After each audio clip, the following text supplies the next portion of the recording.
Buenas tardes. ¿Cómo están? Los saludo con mucho gusto.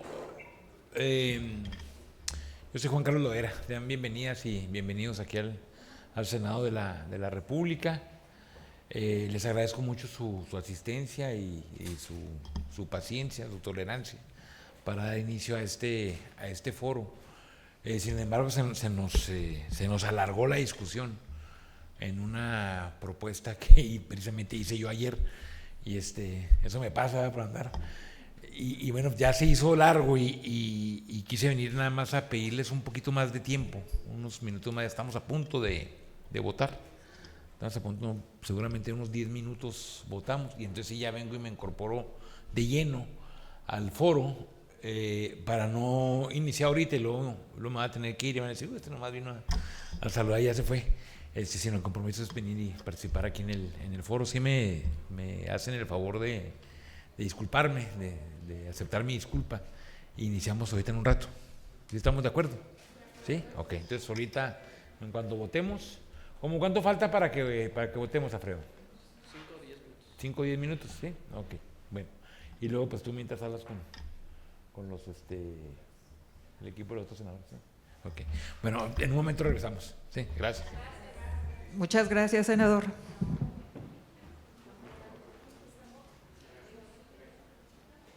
Pluralidad democrática en el país les da la más cordial bienvenida al Foro de Reproducción Humana Asistida en México, perspectiva médica, científica, jurídica y social para la atención legislativa. Saludamos con especial atención a quienes nos siguen a través del canal del Congreso, así como a los representantes de los medios de comunicación que hoy nos acompañan. Agradecemos la presencia de los legisladores, especialistas, académicos, así como a todas las personas interesadas en este importante tema. Este foro tiene como objetivo analizar los aspectos médicos, científicos y jurídicos de la reproducción humana asistida, así como conocer las experiencias de las personas usuarias, a fin de aportar elementos para la construcción de un marco legislativo integral en México. Saludamos la presencia del senador anfitrión de este encuentro, el senador Juan Carlos Loera de la Rosa, presidente de la Comisión de Asuntos de la Frontera Norte.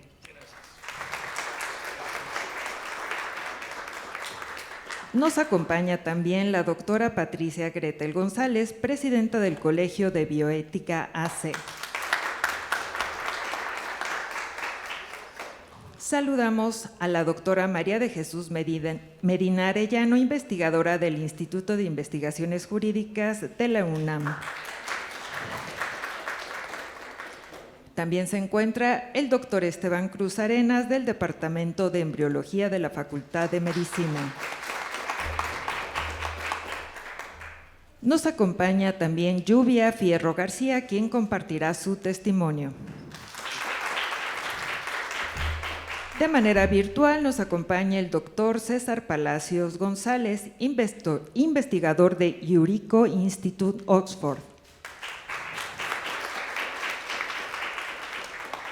De igual forma, agradecemos la participación de las instituciones convocantes y colaboradoras, entre ellas el Seminario Permanente de Bioética Feminista del Instituto de Investigaciones Jurídicas de la UNAM. También aprovechamos este espacio para saludar a la senadora Marta Lucía Micher Camarena, presidenta de la Comisión para la Igualdad de Género.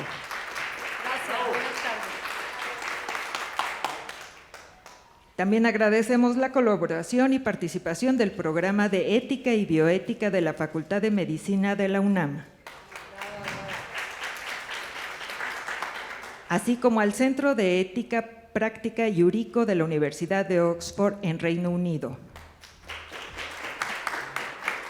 Finalmente, agradecemos la colaboración del Colegio de Bioética AC.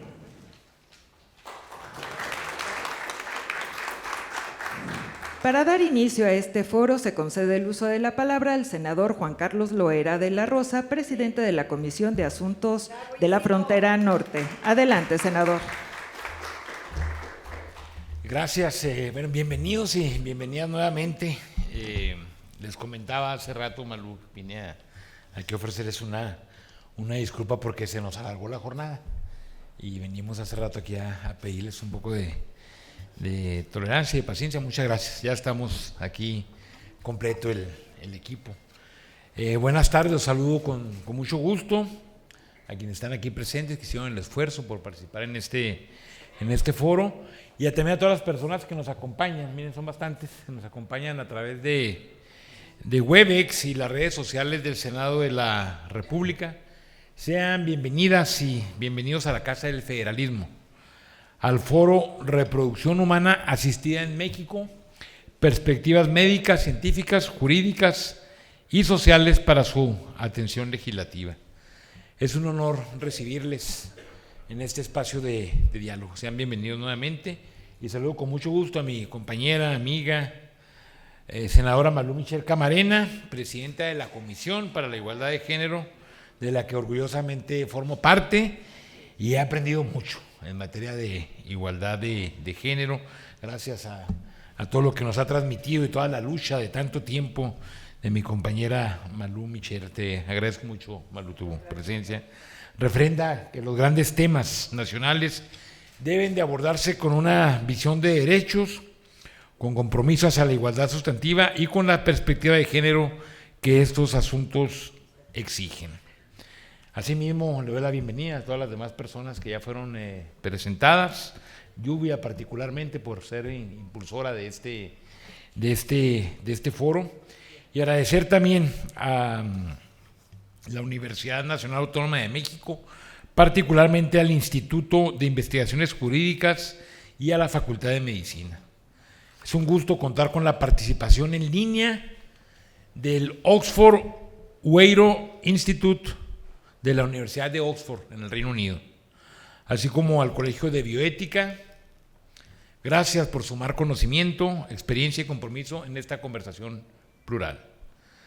Doy la más cordial bienvenida a quienes hoy nos acompañan como ponentes y especialistas: a la doctora María de Jesús Medina Arellano, al doctor Esteban Cruz Arenas, doctora Patricia Greter González, al doctor César Palacios González, e insisto de manera muy especial a Lluvia Fierro, quien compartirá un valioso testimonio que nos recuerda que detrás de cada debate público existen historias reales y anhelos legítimos. Hoy nos convoca un tema de profunda relevancia social y legislativa: la reproducción humana asistida, que ya forma parte de la realidad de muchas familias mexicanas. Sin embargo, también es cierto que los avances científicos y médicos han evolucionado con mayor rapidez que nuestro marco normativo, lo que nos exige, como personas legisladoras, escuchar con responsabilidad, informarnos con rigor, escuchar a las personas especialistas en la materia y actuar con sensibilidad y visión de futuro. El tema que nos reúne hoy no constituye una discusión abstracta, sino que hablamos de salud, de proyectos de vida, autonomía reproductiva, de acceso igualitario a servicios médicos, certeza jurídica, bioética, y de la necesidad de que el Estado acompañe los avances científicos con reglas claras y acordes a los tiempos que vivimos. Por ello, hemos estado trabajando en una iniciativa legislativa que próximamente será presentada ante esta soberanía, con el propósito de abrir una ruta seria y responsable para atender los vacíos normativos en esta área. Por la naturaleza transversal del tema, estimamos que dicha propuesta puede ser turnada a las comisiones de salud y desde luego consideramos fundamental invitar como comisión codictaminadora a la Comisión para la Igualdad de Género, porque esta discusión también involucra justicia reproductiva. Tenemos el propósito de construir una legislación que se sustente en la ciencia, que atienda a la experiencia comparada, que respete los derechos humanos y que ponga en el centro a las personas. Ese es justamente el valor de este foro: escuchar distintas voces, sumar perspectivas y enriquecer el trabajo parlamentario con evidencia y sensibilidad. Gracias por estar aquí, por compartir su conocimiento y por contribuir a enriquecer este foro. Muchas gracias, sean bienvenidos. Agradecemos al senador Juan Carlos Loera de la Rosa. Tiene el uso de la palabra la senadora Marta Lucía Micher Camarena, presidenta de la Comisión para la Igualdad de Género. Adelante, senadora. Muchas gracias. Muy buenas tardes a todas y a todos. Muchísimas gracias. Senador Juan Carlos Loera, te agradezco muchísimo esta invitación. Qué buena iniciativa de Lluvia Fierro. Muchas felicidades. También saludo con mucho gusto a la doctora Patricia Gretel y al doctor Cruz de la UNAM. Muchas gracias por estar aquí. Perdón, no me sé su nombre, disculpe usted. ¿Cuál es su nombre? ¿Mari? Marichu. Marichuy, muy bien, bienvenida. Bueno, pues con pena de que hayamos llegado un poco tarde, pero ustedes ya saben cómo es esto de los debates y de las groserías y de las cosas tan espantosas, el espectáculo que a veces da pues una parte del Senado. Y pues ni modo, hay que aguantar. Si algo hemos defendido la izquierda es la libertad y tenemos que estar ahí, pues pendientes, pero no podíamos retirarnos. Saludo con mucho respeto a todas y todos ustedes para participar y aprender en este diálogo de reproducción humana asistida en México. Quiero saludar con especial cariño a mi maestra, a mi compañera que hemos caminado juntas por lo menos los últimos 35 años, mi querida doctora Rafaela Esquiabón. Muchas gracias, Rafa, por estar aquí, te lo agradezco mucho. Y bueno, a representantes de instituciones académicas, especialistas. Yo creo que este tema es un tema de gran complejidad, donde se entrelazan los avances científicos y tecnológicos, nos han abierto nuevas posibilidades, pero también nos han planteado serios desafíos muy profundos que impactan directamente en la vida de las personas y de manera particular en los derechos humanos de las mujeres.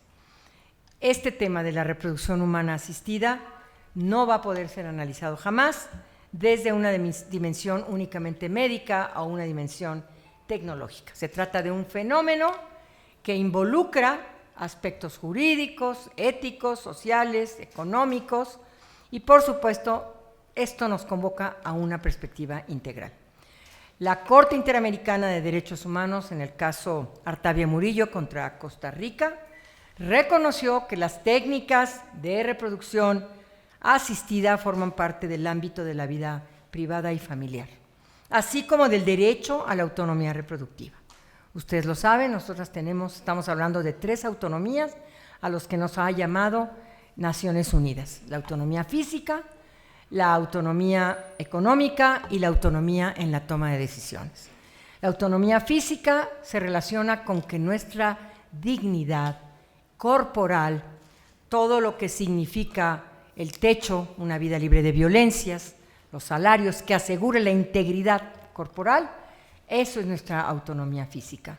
Y por supuesto los servicios de salud y el acceso a los derechos sexuales y reproductivos tienen que ver con esta autonomía física. La autonomía económica, lo dice su nombre, es una posibilidad de no depender económicamente, de tener ingreso justo y muchos otros accesos que determinan la autonomía económica. Y la autonomía en la toma de decisiones, pues esta participación igualitaria y paritaria que hemos inaugurado con la Cuarta Transformación.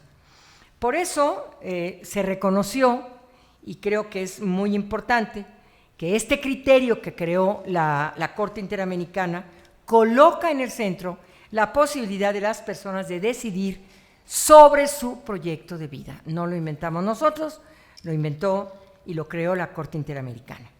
Por eso vamos a analizar con toda la enseñanza de ustedes en qué, pues todas las tecnologías que particularmente se insertan, y lo tengo que decir, porque bueno, es nuestra función en la vida, hablar de las mujeres y hablar de la desigualdad de las mujeres, y por ello, pues incorporar en este debate la perspectiva de género no es opcional.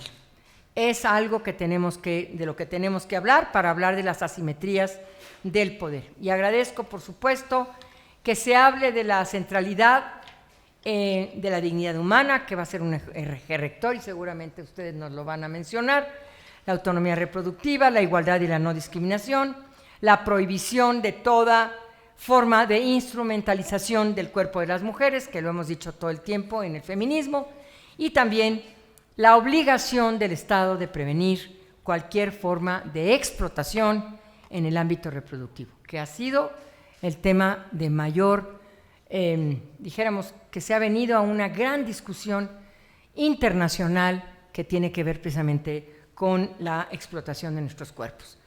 Por eso hay un vacío normativo en nuestro país. Yo personalmente lo reconozco, venimos a aprender de ustedes con mucho gusto, pero es importante que la sola existencia de regulación no va a garantizar por sí misma la protección de los derechos humanos. Tenemos que avanzar y creo que para eso son estos foros y se lo agradezco mucho al senador. Déjenme decirles algo. En un foro de economía circular, pues sí, estuvo padrísimo porque hablaron las y los expertos. Y yo lo único que dije es, no nos vengan aquí a hablar de economía circular a las mujeres, si nosotras descubrimos la economía circular hace muchísimos años. En nuestra casa no se tira un trapo. Si no sirve el vestido, se utiliza para trapear. Si no sirve una camiseta, se utiliza para limpiar. Nosotras reutilizamos, reciclamos desde hace muchísimos años. Si alguien puede hablar de la economía circular, somos nosotras las mujeres. Y si alguien tiene que hablar de la autonomía reproductiva y del derecho a la reproducción humana asistida, somos nosotras las mujeres, por las condiciones de desigualdad en las que vivimos en el acceso a este derecho y por las condiciones también que tienen que ver económicas. Así es que este es un foro que representa una gran oportunidad. Vamos a ver qué nos dice el área científica, las doctoras, los doctores, vamos a escucharles y seguramente estas reflexiones servirán muchísimo para avanzar en este debate que debemos llevar ya en este momento. Muchísimas gracias. Agradecemos el mensaje de nuestros legisladores y les solicitamos posar para la foto oficial. Solicitamos a nuestros compañeros fotógrafos ponerse en posición.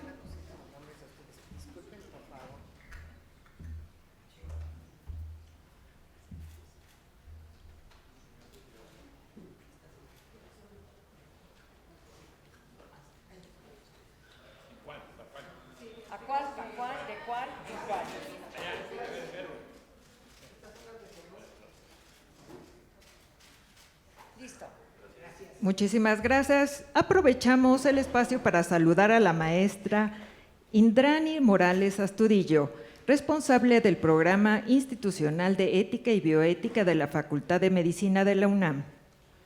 Muchísimas gracias por su asistencia.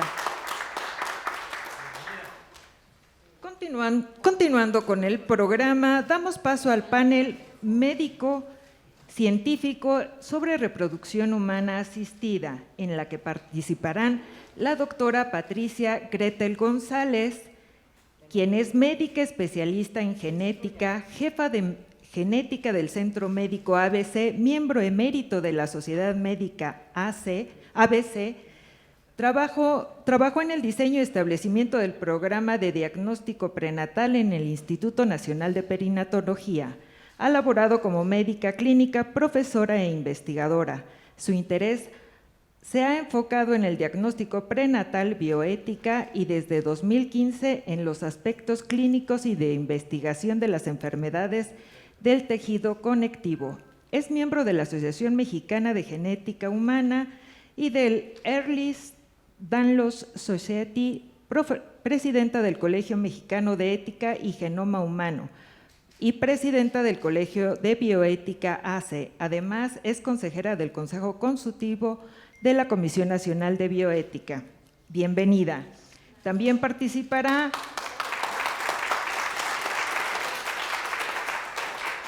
el doctor Esteban Cruz Arias, médico cirujano, maestro en Ciencias de la Salud con campo en epidemiología, doctor de alta dirección en establecimientos de la salud, especialista en Derecho Sanitario por la FES Acatlán, investigador adscrito de la Unidad de Vigilancia Epidemiológica del Instituto Nacional de Rehabilitación Luis Guillermo Ibarra, de los Institutos Nacionales de Salud, miembro del Sistema Nacional de Investigadoras e Investigadores del CONACYT, académico adscrito por más de 23 años en departamentos de Embriología Humana, Genética de la Facultad de Medicina de la UNAM, profesor del pregrado, maestría y doctorado en el Programa de Ciencias de la Salud de la Facultad de Medicina de la UNAM, autor y coautor de varios artículos científicos y capítulos de los libros en áreas médica, bioética y derecho sanitario.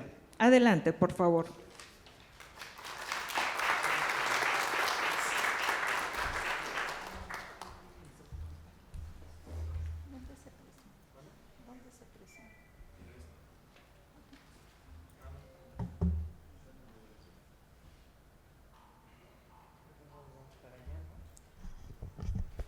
Voy a hacer una breve presentación. ¿Le pueden mover tantitito para que podamos ver acá? Si no es mucha molestita. para verla todos. ¿Sí ven ustedes? Muchísimas gracias. Muchísimas gracias a todos ustedes por su presencia, desde luego al ciudadano senador Juan Carlos Loera por esta iniciativa tan importante, a Lluvia, que ha movido esto en nombre de muchas más mujeres que han tenido violencia, y quisiera incluir que a veces también a los hombres les ocurre que tienen una experiencia muy delicada en el términos de la reproducción asistida. Es mi función en este momento el explicar o el presentar a ustedes lo que es el proceso de la fecundación in vitro y cuáles son los puntos delicados y los puntos sin retorno en este proceso. La siguiente, por favor. Sabemos que aproximadamente 15% de las parejas requieren apoyo médico para lograr la procreación, y que el recurso de fecundación in vitro es algo que está hoy cada día más a la mano de estas parejas que necesitan apoyo. El uso mundial de la fecundación o fertilización in vitro ha aumentado drásticamente en las últimas 4 décadas. La siguiente. Desde 1978, que nació la primera mujer proveniente de este tipo de técnicas, fecundación in vitro, Luis ya tiene 47 años actualmente. En poco tiempo se desarrolló la tecnología en México. El primero en que logró una fecundación, un nacimiento a través de fecundación in vitro fue el doctor Gutiérrez Nájar en un hospital privado, y poquito después el doctor Alberto Cabli en el Instituto Nacional de Perinatología, y desde esa época, desde 1989, que nació el primer individuo, resultado de la reproducción asistida a través de fecundación in vitro, es decir, hace 36 años, ya se tiene un sistema bien establecido en el instituto y en muchos otros lugares. Es decir, no es algo ajeno lo que la tecnología puede hacer y la enorme cantidad de personas en el mundo que han nacido a través de esta metodología. La siguiente. Tenemos que obtener los gametos, es decir, los ovocitos y los espermatozoides para lograr la fecundación, y esto se logra a través de un proceso médico de estimulación ovárica, en donde en lugar de tener en un solo ciclo 1 o 2 óvulos que llegan a madurar, tenemos muchos de ellos, a veces 10, 15 o 20, y eso implica pues un reto enorme para el cuerpo de la mujer, en el cual las hormonas tienen que ser llevadas al máximo para poder tener esta expresión como se ve en el ultrasonido ahí en blanco y negro, y posteriormente ser sometidas a un procedimiento mediante el cual se debe puncionar cada uno de estos quistes foliculares para obtener la célula germinal o el ovocito. La siguiente. Desde luego podemos tener ovocitos obtenidos de mujeres que donan estas células para la reproducción. Y en la recuperación de espermas, esto puede ser en los varones que no tienen suficiente producción de espermatozoides en una eyaculación, se pueden obtener del epirídimo, que es un órgano anexo al testículo, o directamente del testículo, incluyendo una biopsia testicular. Obviamente existen obtención de espermatozoides de personas que donan sus espermatozoides para la reproducción de otras parejas. Siguiente. Tenemos que estar conscientes de que la clínica de reproducción asistida debe de tener un registro del origen de las células germinales y también debe tener un estudio genético para saber que ese óvulo y ese espermatozoide son compatibles entre sí y no van a producir o no tengan un riesgo alto de producir un individuo enfermo al nacimiento. Siguiente. Así entonces la fecundación se puede hacer dejando al ovocito junto con los espermatozoides alrededor en una fecundación, diríamos, normal o natural, o a través de la inyección de un espermatozoide dentro del óvulo que se llama ICSI o inyección intracitoplásmica del esperma. Esto se hace dentro de la clínica. Siguiente. Y en algunos casos, no todos los ovocitos que son fecundados llegan a desarrollarse y a producir un embrión que pueda ser de calidad suficiente para ser transferido a la mujer. Entonces lo vemos en los primeros días del desarrollo y en general al día 5, la siguiente, se toma unas pocas células de ese embrión en desarrollo que está en la etapa de blástula o de blastocisto. Y ahí se pueden ver muchas cosas. Hoy, cada vez más, prácticamente podemos ver todo el genoma de ese embrión e identificar tanto enfermedades que puedan presentarse en la infancia como enfermedades en la edad adulta o enfermedades en la vejez, riesgo de cáncer y muchas cosas más, lo cual entra en el terreno de la ética sobre cuál es la información que es necesaria para dar, digamos, luz verde y un embrión sea transferido a la mujer.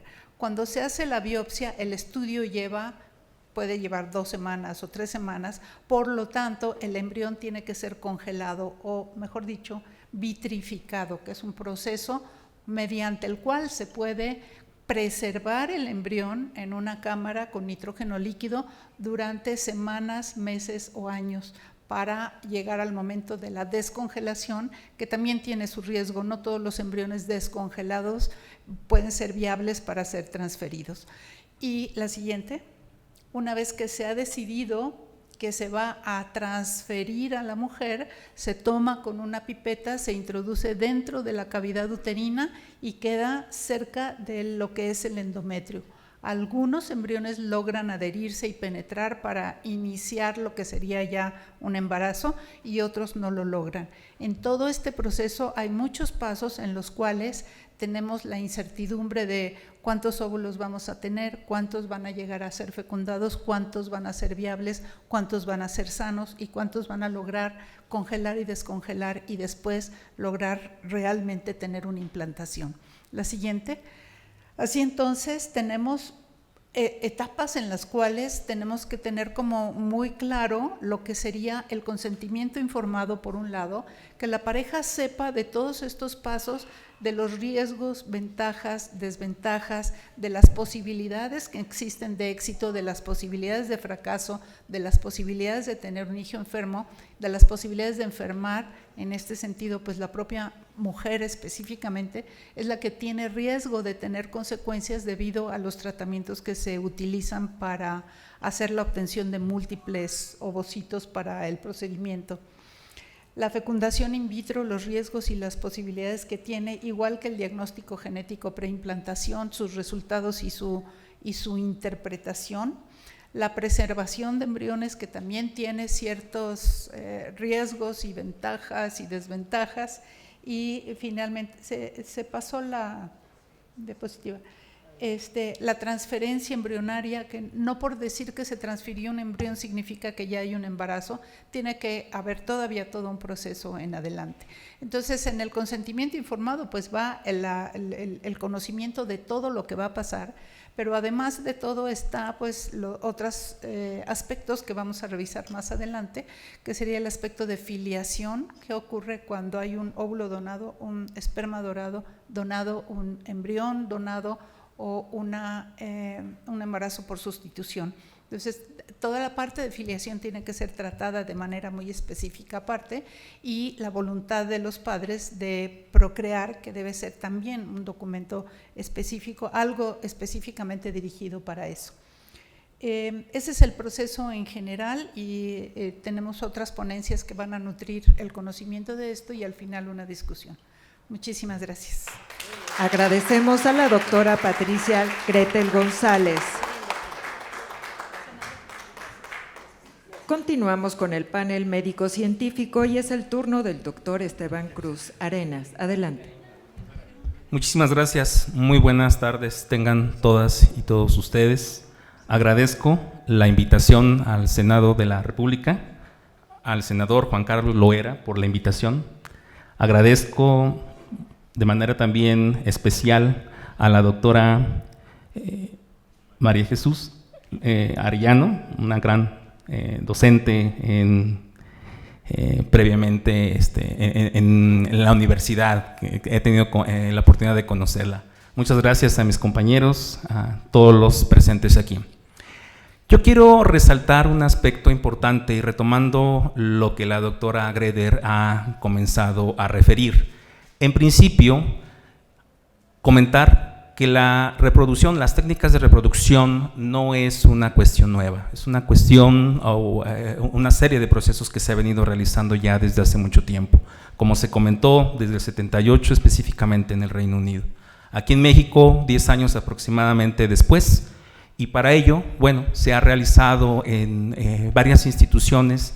El Instituto Nacional de Perinatología ha sido pilar de todo ello. De hecho, en la actualidad se tiene información referente a que este tipo de prácticas se realizan con más frecuencia, aunque no es el único, porque también, por ejemplo, en otras instituciones del IMSS, del ISSSTE, el Hospital Juárez de México, también reportan procedimientos de estas características. Como se ha mencionado, el 15% aproximadamente de las personas pueden tener problemas de reproducción en la etapa reproductiva. Muchas de ellas se resuelven en el ámbito farmacológico y quedan ahí, pero un porcentaje, alrededor de un 30-35%, requieren de tratamientos como la fecundación in vitro, entre otras técnicas, como por ejemplo la inyección intracitoplásmica del espermatozoide.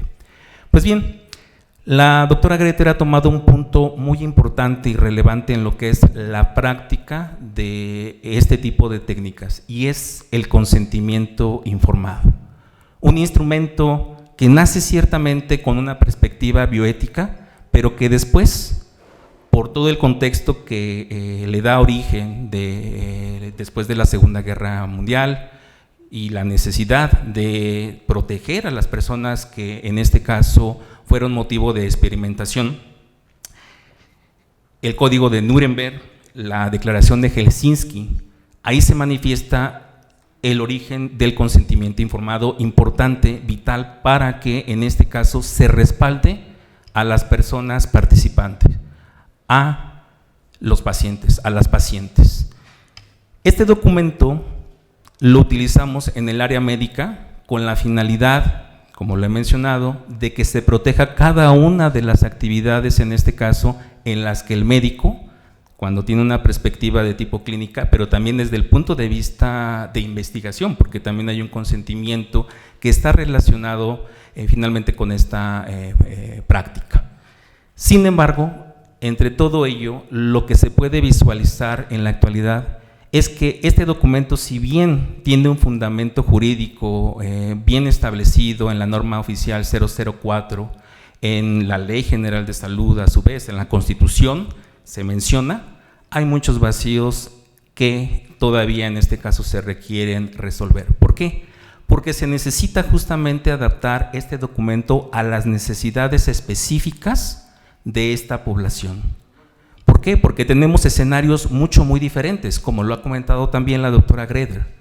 Cuando una persona solicita un proceso de reproducción asistida, puede ser una sola persona, puede ser pareja, pero también en este caso a veces nosotros consideramos que podría ser a lo mejor en una etapa adulta nada más, pero también les tengo que comentar que, por ejemplo, ante ciertas situaciones, por ejemplo, en una persona que se le ha diagnosticado cáncer en etapas durante la vida adolescente o en la niñez y que va a tener una repercusión posterior en sus gónadas, también está la posibilidad, en este caso, de preservar la fertilidad en ellos y darles la oportunidad de poder acceder a este tipo de técnicas en una vida ulterior. estamos brindando una oportunidad también en este caso diferente, o las personas en este caso, por ejemplo, transgénero, que también es una realidad, y como bien lo ha comentado aquí el senador, nos ha rebasado esta situación y en este caso la legislación va un poco más lenta.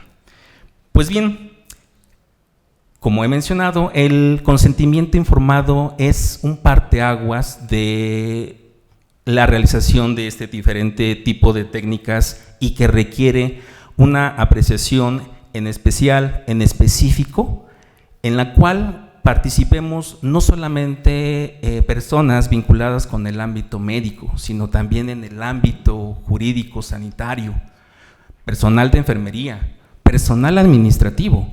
Hoy en día la cuestión bioética no solamente abarca, como si bien es cierto, nace desde una perspectiva médica, pero involucra varias áreas de la salud. Entonces, tenemos que ajustarlo, tenemos que tener órganos colegiados que nos permitan abordar esta problemática de manera específica.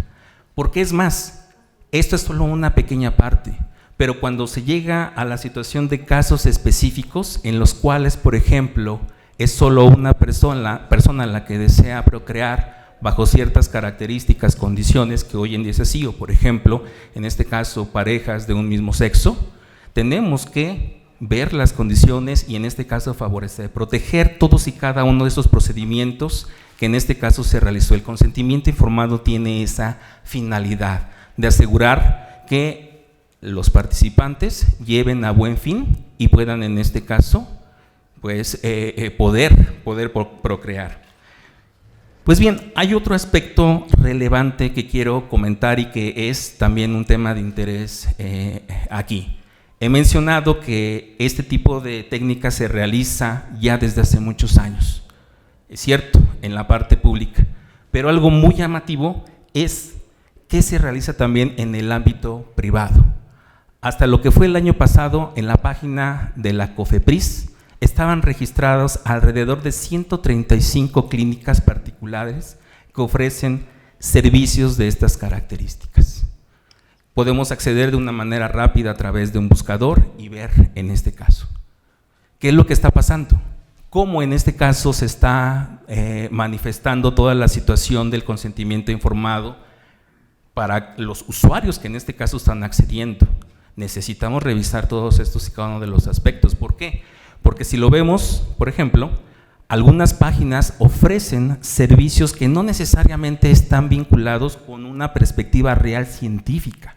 Como por ejemplo, si bien es cierto que hoy en día hay algunos estudios en los cuales se puede y se han manifiesto, no es concluyente acceder a un tipo de sexo o tener el deseo de un sexo determinado en un embrión, esto no es como tal una certeza, entre otras cosas. Sin embargo, por ejemplo, revisamos las páginas de esta parte privada y se ofertan. Entonces, a lo que me quiero referir es que se deja en indefensión, de manera indefensa, de manera importante, aquellos que quieren acceder a este tipo de técnicas. Entonces, se requiere indudablemente, entre otros puntos más, poder llegar y tratar estos dilemas de manera integral. Y para finalizar, quiero comentar que si bien el tema principal es la reproducción asistida, pero ese es un punto de partida inicial para otras muchas situaciones, como por ejemplo se ha mencionado la criopreservación, el congelamiento de embriones. ¿Qué es lo que pasa con ellos después de que se congelan? ¿En dónde se están resguardando? Se hablan de biobancos, Bueno, la pregunta aquí estaría, ¿dónde están estos biobancos? ¿Quién en este caso, bajo qué disposiciones se están llevando a cabo? Por ejemplo, el número de embriones que se pueden resguardar, el número de ciclos que en este caso se pueden llevar a cabo en una mujer, porque no es una situación sencilla tampoco, requiere de una estimulación hormonal de manera importante. Entonces, el destino de estos embriones es importante conocer hacia dónde va. La parte también, otro aspecto relevante que se da en nuestro país es el conocido turismo de la salud, el turismo sanitario, que hoy en día es una realidad. Muchas personas de otros países están viniendo a nuestro país para poder acceder a técnicas de reproducción asistida. Si nosotros no contemplamos estos aspectos, se vulneran. Podemos, y está clarísimo, se refieren algunos expertos que esto puede vulnerar desde luego los derechos y generar prácticas como por ejemplo tráfico de embriones, tráfico en este caso también de niños. Entonces, este es otro de los puntos. Otro más, la maternidad subrogada, un aspecto relevante, importante que se hila en la fecundación, importantísimo. Aspectos de la afiliación y situación también de lo que se mencionó del interés superior de la niñez, porque después de que una reproducción en este caso se lleva a cabo, ¿qué es lo que sigue? Muchas gracias.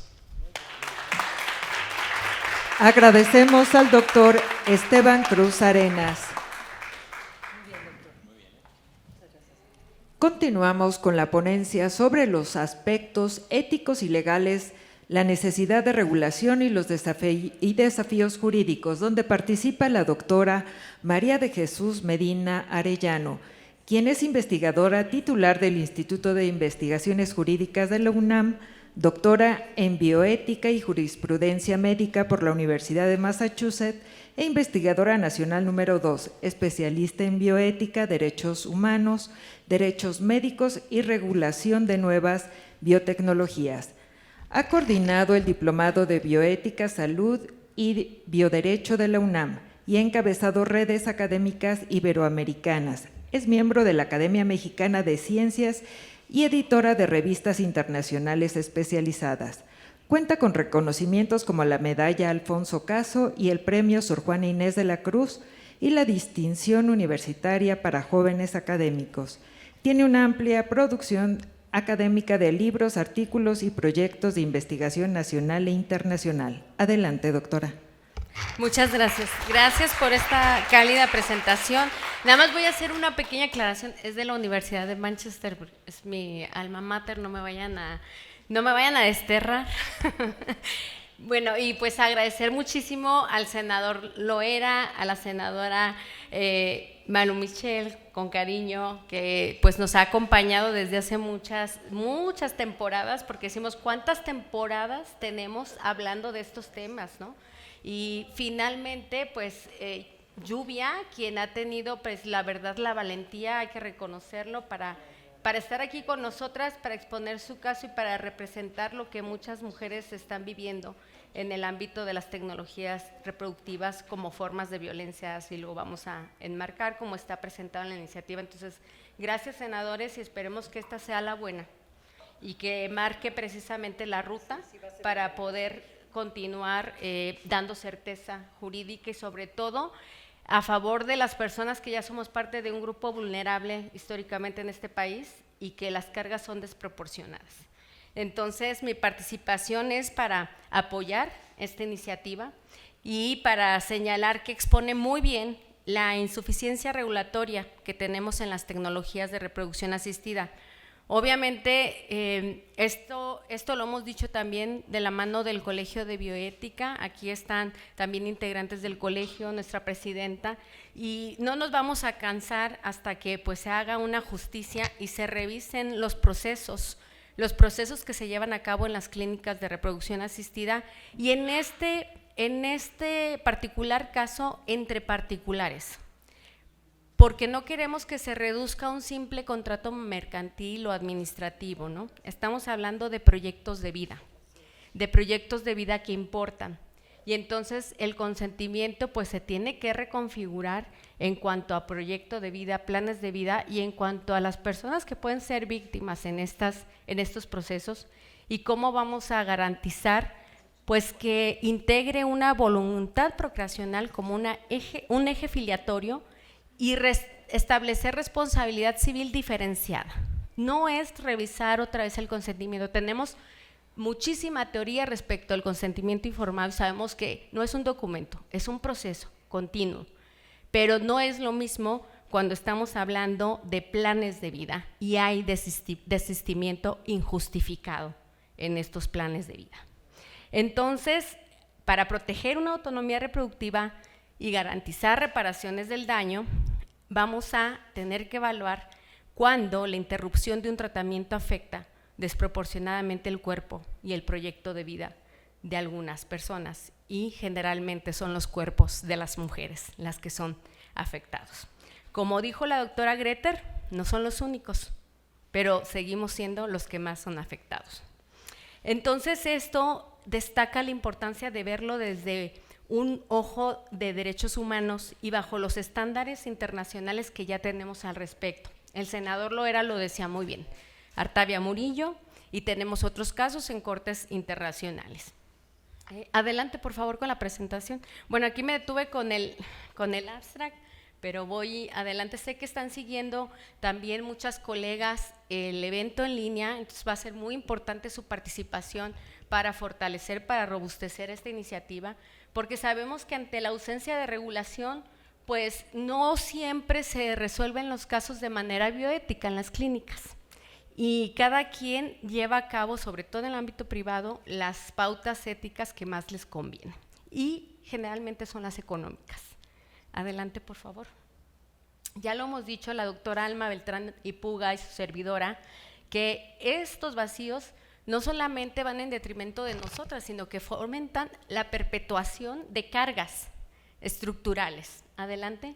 Esto nada más se los dejo como referencia para que en el futuro si quieren ver, ¿no? También hablamos el año pasado, la doctora Unice Rendón y su servidora también del Colegio de Bioética, sobre óvulos extraviados, y es que esta iniciativa también pretende pues dar certeza dónde están los óvulos, dónde están los espermas, dónde están los gametos que luego son fertilizados, cuál es el destino, qué pasa si una parte se desiste, cómo vamos a no dañar el proyecto de vida, sobre todo con la oportunidad reproductiva que tenemos las mujeres, que es mucho menor que la de los hombres, hay que decirlo.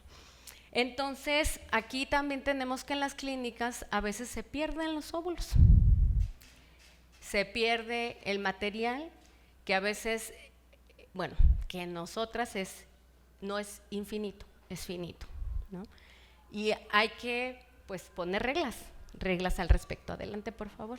Se los dejo para que lo lean porque es un caso real de otra víctima. Adelante, por favor. Sabemos, voy a presentarles algunos precedentes jurídicos que tenemos. También ha habido demandas por negligencia médica ante la pérdida gestacional y el órgano reproductor materno tras tratamientos de fertilización in vitro. Y este es un precedente que se emitió bajo la Corte, bajo la ponencia de la ministra Piña en 2023, donde precisamente repara los daños de la mujer que pierde su útero y la pérdida reproductiva, ¿no? Entonces, este es un estándar importante que tenemos para las clínicas y es importante que todos lo sepamos, pero saber que esta es una carga para la mujer gestante para encontrar una buena o buen abogado que lleve a cabo un caso y luego demande la reparación de daños y perjuicios en cuestión de clínicas. Adelante. Esto es lo que existe de derecho bajo la Suprema Corte y bajo la incertidumbre que tenemos en los vacíos legislativos, ¿no? Ahora vamos a entrar a lo que es la revocación del consentimiento. Queremos decir que ya vimos, hay asimetría de poder. Asimetría por parte de la empresa, por parte de la clínica, por parte del terciario y luego por parte, pues entre las partes, entre el varón y la mujer hay asimetrías de poder. Y esto no lo digo yo, lo dicen los datos de Naciones Unidas. O entre las dos mujeres. O entre las personas que están decidiendo esta voluntad procreacional, ¿no? Y entonces el arrepentimiento unilateral deja consecuencias materiales desproporcionadas sobre la salud y el proyecto de vida, sobre todo del cuerpo gestante. Y en este sentido, ya nos decía la doctora Greter, hay distintas etapas donde hay carga hormonal, estimulación ovárica, extracción invasiva, no es lo mismo extraer un óvulo que un esperma, la doctora lo explicaba también bien. Y en ese sentido, pues la pérdida de la oportunidad reproductiva recae desproporcionadamente entre una mujer y un varón. Adelante. Entonces, atrás, perdón. Entonces aquí lo que está haciendo precisamente esta iniciativa es decir, bueno, debe de haber un desistimiento justificado, dado esta pérdida de oportunidad reproductiva. ¿Cuáles serían las causas por las cuales alguien se desiste? ¿Y cuál es la pérdida? ¿Quién lleva la pérdida mayor, no? Adelante, por favor. El paradigma actual es que tenemos un consentimiento que realmente los efectos se han vuelto mercantilizar el cuerpo. No es como lo decimos en la teoría, el proceso continuo de hablar y demás, sino que se establece algo en un contrato, pero no se establecen las etapas del consentimiento que se tiene que revisar y cuáles son los impactos del desistimiento del consentimiento en cada etapa del proceso. Sí es un continuo, pero en este momento solamente lo tenemos en un momento del contrato y no se habla de los efectos, de estar revisando por qué, para qué, cuándo y cómo. Entonces sí, por etapas clínicas podemos proteger la autonomía reproductiva y reconocer el derecho a revocar la decisión en cualquier fase, pero cumpliendo con los estándares constitucionales, previo, libre, informado, con las consecuencias que debe de llevar el desistimiento y sobre todo la justificación clínica de ese desistimiento. Adelante, por favor. Adelante, bueno, esto ya el consentimiento progresivo. Hay que decir que esta iniciativa busca poner como eje central la voluntad procreacional como eje de la filiación. Es decir, ya la Corte lo ha dicho, la decisión libre de asumir la maternidad o paternidad de un infante nacido por las tecnologías de reproducción asistida, independientemente de que haya vínculo biológico o genético. La maternidad y paternidad se establece por la voluntad procreacional. Y en este sentido, pues las personas se pueden volver donantes de gametos, como lo dijo al inicio también la doctora Greter, sin consecuencias filiatorias. Entonces hay que separar estos dos ámbitos importantes en la reproducción. Y tenemos pues el respaldo de la Corte Interamericana con el caso de Artavia Murillo contra Costa Rica. Adelante. Este es un extracto de todo lo que ella ha escrito, que espero también señalárselos, pero no está apartado de lo que está escrito en la iniciativa de ley, que esperamos que también todos y todas puedan leerla, porque esta iniciativa no se trata solamente de ver a la regulación asistida como un tema de salud pública, que sí lo es, que se establece en la Ley General de Salud, pero a la par está tratando de prevenir violencias dentro de la reproducción asistida para señalar que sí se tienen que aplicar políticas públicas que establezcan cuáles son los elementos del desistimiento para obstaculizar un plan de vida de una mujer que está llevando a cabo un proceso de reproducción, y también las formas de violencia que se pueden dar en la reproducción asistida ante el desistimiento y ante la pérdida de la oportunidad reproductiva de la mujer. Adelante. Bueno, y en ese sentido también ya sabemos que el último contradicción de criterios resuelto por la Corte el año pasado fue las diligencias de jurisdicción voluntaria para la expedición de un acta de nacimiento en los contratos de gestación subrogada. Sin embargo, pues lo que no queremos es seguir dejando al arbitrio de los notarios las cláusulas que indiquen que un contrato que son, ya sabemos, no homogéneas, y se pueden tener cláusulas abusivas en estos contratos, y esta iniciativa también busca prevenir las cláusulas abusivas que existen hoy en día en los contratos privados de reproducción asistida. Adelante. Adelante, ya voy a terminar. El vacío legal, pensamos que, no, adelante, esto ya hablé de esto. Estos son pues los estándares internacionales desde la CEDAW, porque así está anclada la iniciativa desde el reconocimiento también. Sabemos que la doctora Rafaela Esquiabón, que está aquí, pues al igual que yo, y también el grupo en reproducción e información elegida, quien ha donado libros para este evento y ha escrito muchísimo sobre reproducción asistida y gestación subrogada. Sabemos que ya la infertilidad no es un problema de salud pública, que ya se quitó de la OMS, pero sí sabemos que se deben de prestar los servicios de salud reproductiva atendiendo y atacando las desigualdades estructurales que pasamos precisamente, y eso nos invita a tener perspectiva de género. También tenemos precedentes en el ámbito europeo, en el Sistema Europeo de Derechos Humanos, el caso Evans contra Reino Unido, no lo voy a dejar de mencionar, porque ahí se reconoce la complejidad bioética y la necesidad legal de abordar la revocación ante la pérdida de oportunidad reproductiva. Nadie puede ser obligado a ser padre y madre sin su consentimiento, pero la revocación precisamente de que a una de las partes se se le pueda continuar con su plan reproductivo tiene efectos desproporcionados, sobre todo cuando hablamos de que las mujeres, por ejemplo, por procesos de cáncer ya no producen óvulos, o por procesos de otras situaciones que pueden ser genéticas congénitas, o nada más la carga ovárica, pues no puede ser que, claro, nadie va a obligar a otra persona a ser padre ni madre sin su consentimiento, pero vamos a ver las cargas y sobre todo la obstaculización al proyecto de vida de reproducirse genéticamente cuando existe la oportunidad, y eso es importante. Posiblemente dirá el Estado, nadie tiene derecho a reproducir, el Estado no tiene la obligación de ayudarte a reproducirte genéticamente. Sin embargo, si existe la oportunidad, sí debes de ayudarme a no perder esa oportunidad. ¿Y cómo lo haces? ¿Cómo lo garantizas? En términos de acceso a la salud reproductiva. Entonces, esta iniciativa de ley también es preventiva y también fomenta que se ayude a que las personas, sobre todo las que estamos las que hemos atravesado por procesos de reproducción asistida, ya sea por negligencia o por negligencia médica o por no tener un donante idóneo, o porque también hay idoneidad, también hay compatibilidad genética o no, pero no queremos seguir siendo sujetas de explotación del conocimiento técnico y el arbitrio de tercero para poder tener una familia, para también tener y consolidar el derecho de fundar una familia. Adelante.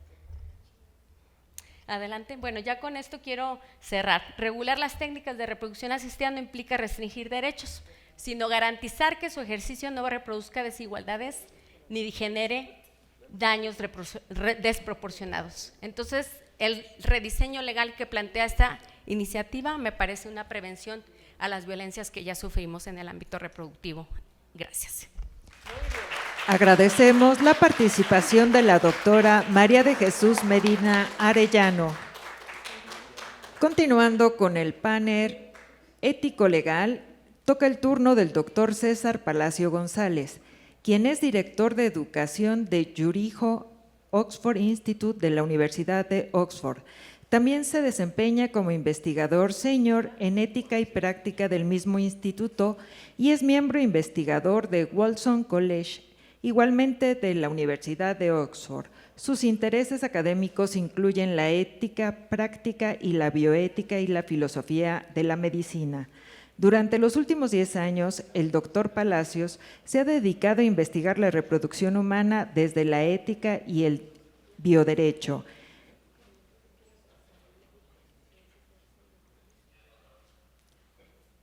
Muchas gracias.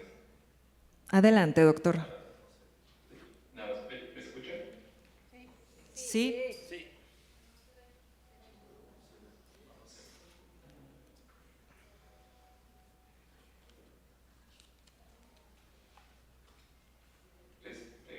Bueno, pues, Lo escuchamos.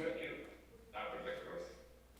Primero quiero dar las gracias al senador Loera y a su equipo por la invitación a participar en este evento y también agradezco la presencia de la senadora Michi.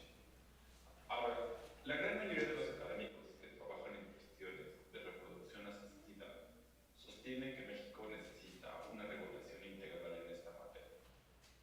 Y el ideal de estos académicos consiste en contar con una regulación integral con perspectiva de género que abarque de la A a la Z. Y existen al menos dos maneras para lograr esto. La primera consiste en que nuestros legisladores propongan una iniciativa que regule de manera integral la reproducción asistida, y esto, como sabemos, se ha intentado en varias ocasiones, y el problema al que nos hemos enfrentado es que ninguna de estas iniciativas, las que se han presentado tanto en el Senado como en la Cámara de Diputados, han tenido éxito. Y otra manera en la que podemos tratar de alcanzar una regulación integral de la reproducción asistida en México es a través de un proceso gradual de modificación de la legislación. Y esto implica comenzar la regulación de la reproducción asistida a partir de un tema específico e irla ampliando progresivamente. Y obviamente hay un problema aquí que es bien conocido, que es que construir una regulación armónica mediante cambios graduales a lo largo del tiempo requiere de un mayor esfuerzo legislativo. La iniciativa del senador Loera, espero que todo el mundo la lea, está muy interesante, es de esta segunda naturaleza. Y la propuesta plantea una regulación parcial de la reproducción humana asistida y específicamente constituye un esfuerzo por abordar casos en los que podría existir lo que en la literatura académica se conoce como una disputa sobre embriones. Y existe un desacuerdo razonable entre los académicos sobre cuál curso de acción es mejor, si una estrategia total o una estrategia gradual. Pero me parece que la iniciativa del senador es de fundamental importancia, pues es un hecho que en México existen disputas sobre embriones, que hay incertidumbre jurídica en estos casos, y también que toda pareja que tenga que atravesar por un proceso de fertilización in vitro se beneficiaría de la existencia de un marco legislativo claro en esta materia. Y obviamente toda iniciativa es perfectible y es por ello que agradezco al senador la invitación para hablar sobre su propuesta y la receptividad que ha mostrado a las observaciones que le hemos hecho. Ahora, la doctora María de Jesús habló hace un momento sobre la definición legal de estas disputas sobre embriones, y yo lo que voy a decir es que me voy a concentrar en la dimensión ético-filosófica. Y para discutir este tema, lo primero que tenemos que tener en cuenta es un caso muerte, que no es el único y no es la única manera en que los casos se pueden presentar, pero por lo general son así en la literatura académica. Y el caso es que nos encontramos con una pareja que recurre a la fertilización in vitro por alguna razón y que se generan ciertos embriones después de este proceso. Los embriones se criopreservan y una vez que los embriones sean criopreservados, la pareja se pelea y se disuelve. Y los exmiembros de esta pareja ya no están de acuerdo en qué debe de pasar con estos embriones.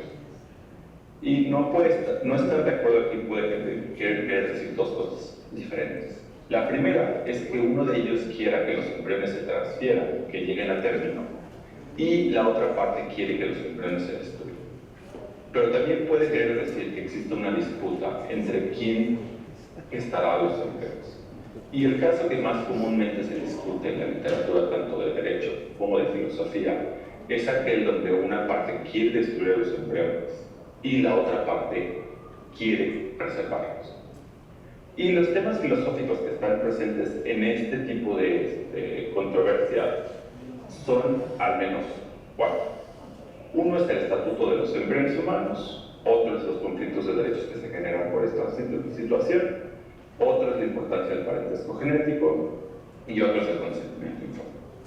Entonces, cuando los exmiembros de una pareja pelean por el futuro de los embriones, lo primero que nos tenemos que preguntar es qué es un embrión. Y esta pregunta es importante, pues depende de cómo se resuelva, es que ciertas otras cosas se equivalen. Y aquí es importante remarcar que la discusión tanto filosófica como la legal van por caminos separados. Y en la filosofía existen al menos 3 posiciones distintas sobre la naturaleza de los embriones. Una de estas posiciones, que está generalmente asociada con la Iglesia Católica, sostiene que los embriones son personas morales desde la fertilización. Una segunda posición sostiene que estos no lo son, sino que no son personas morales y que no son moralmente valiosos, y una tercera posición sostiene que los embriones tienen valor moral, pero que su valor moral es muy pequeño y que definitivamente no es el mismo que el de una persona. Ahora, los interlocutores que aceptan la primera posición mantienen que cuando existe una disputa entre los exmiembros de una pareja, la parte que quiere que los embriones no se destruyan es la que debe prevalecer. Y ella es así, no tanto por lo que desea, sino porque lo que desea está en concordancia con el valor moral del embrión. Sin embargo, la segunda y la tercera posición, respecto a la naturaleza de los embriones, no nos pueden ayudar a decidir qué miembro de la expareja es la que ha de prevalecer cuando hay una disputa entre ellos. Ahora, mientras que por una parte está la cuestión sobre la naturaleza de los embriones y cómo afecta cuando hay disputas, por otra parte está la cuestión de si los embriones pueden ser propiedad en un sentido técnico del término. La posición que mantiene que el embrión es una persona moral ha de concluir que los embriones no pueden ser propiedad por las mismas razones que todos los aquí presentes no somos propiedad. Pero ahora bien, las otras 2 posiciones no están obligadas a aceptar esta conclusión, y estas 2 posiciones pueden aceptar que los embriones pueden ser propiedad y que por lo tanto la disputa sobre los embriones se tiene que solucionar de acuerdo a cómo se solucionan otros problemas de propiedad, tanto moralmente como dentro del ámbito legal. Y de aquí salen algunas clases de posibilidades. Los embriones son personas y no pueden ser propiedad, los embriones no son personas y sí pueden ser propiedad, los embriones no son personas y no pueden ser propiedad. Y de estas tres opciones, que los embriones no son personas y no son propiedad, es la que la mayoría de las personas encuentra más intuitiva.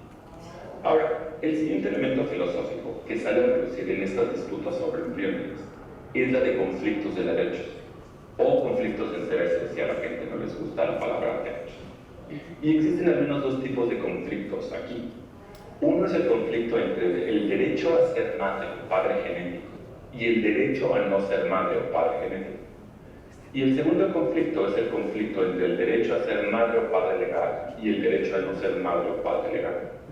Y obviamente aquí estoy hablando del derecho en sentido moral y no legal. Y una primera cosa que hay que decir es que la naturaleza del derecho a ser padre o madre es debatir en términos de si estos derechos son positivos o negativos, como mencionaba Marichuy hacia el final de su plática. Existe una literatura súper amplia acerca de cuál es el papel del Estado y cómo el papel del Estado, si el Estado de hecho debería de proporcionar a los ciudadanos las herramientas necesarias para que ellos pudieran llevar a cabo sus proyectos reproductivos o no. Pero esa es otra discusión. Ahora, una persona podría no objetar a ser padre o madre genético, pero sí a ser padre o madre legal. Y si la legislación competente colapsa estos dos, entonces la disputa por el embrión no es necesaria, puesto que estos ámbitos se pueden separar. Entonces, claro, podemos tener la legislación que distingue claramente los casos de paternidad genética o parentesco genético y parentesco legal. Pero el problema real surge cuando alguien se opone a ser padre genético, pues la actualización de dicho derecho requiere de la destrucción del embrión. Y esto nos lleva al punto del parentesco genético.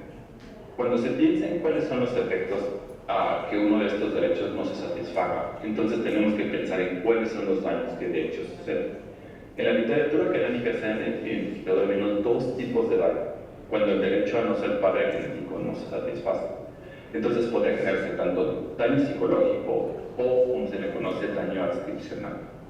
Y por otra parte, el daño de no ser padre genético también puede ser daño psicológico o daño adscripcional.